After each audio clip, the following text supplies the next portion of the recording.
ప్రపంచం మొత్తంలో కూడా నిజంగా టెక్నాలజీలో వీళ్ళు మాత్రం తోపు అని చెప్పొచ్చు. ఎందుకంటే వరల్డ్ మొట్టమొదటి ట్రైఫోల్డ్ ఫోన్ ని వీళ్ళే లాంచ్ చేస్తారు. అది కూడా చాలా స్లిమ్ అండ్ స్లీక్ గా. అండ్ అక్కడితో ఆగలేదు. మూవీలో లాగా జస్ట్ ఆన్ ద ఎయిర్ లో జెస్చర్స్ ద్వారా కాపీ పేస్ట్ టెక్నాలజీని కూడా వీళ్ళే ఇంట్రడ్యూస్ చేయడం జరిగింది. ఇక నిజంగా ఇది మాత్రం సూపర్ క్రేజీ ఇన్నోవేషన్. ఇక్కడ మీరు చూస్తున్నారు కదా, ఇది ల్యాప్టాప్. దీని స్క్రీన్ సైజ్ యాక్చువల్ గా అయితే 13 ఇంచెస్, బట్ ఓపెన్ చేయగానే కంప్లీట్లీ 18 ఇంచెస్ పెద్ద ట్యాబ్ లాగా మనకు రావడంతో పాటు 4 ఫింగర్స్ ని మీరు హోల్డ్ చేసి పట్టుకున్నారు అన్నట్టు half of the screen, half of the virtual keyboard with track pad వచ్చేస్తుంది. దీంట్లో హైలైట్ దీనిలో ఉన్నటువంటి display 3.3K resolution, 144Hz screen refresh rate and 1600 nits. Laptop లో ఇదే ఫస్ట్ టైం. అండ్ ఈ ల్యాప్టాప్ అంతా కూడా జస్ట్ మీకు 1.16 kg, థిక్నెస్ కూడా కేవలం 7.3 mm. యాజ్ వెల్ యాజ్ మన మొబైల్ కూడా కాదు, అంతకన్నా తక్కువే. అండ్ అక్షరాల దీని ధర వచ్చేటప్పటికే ఆగండి ఇదేం చౌకగా రాదండోయ్. దీని ధర వచ్చేటప్పటికే అక్షరాల 32 + 1 TB వచ్చేటప్పటికి 2,85,000. అలాగే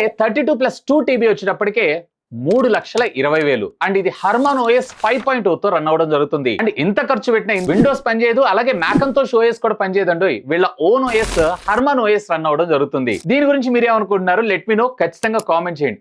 అండ్ ఈ ల్యాప్టాప్ వస్తే ఇండియాలో కొంటారా? అండ్ ఈ ల్యాప్టాప్ ఇండియాలో లాంచ్ అయితే మీరు పర్చేజ్ చేస్తారా? లెట్ మీ నో, ఖచ్చితంగా కామెంట్ చేయండి.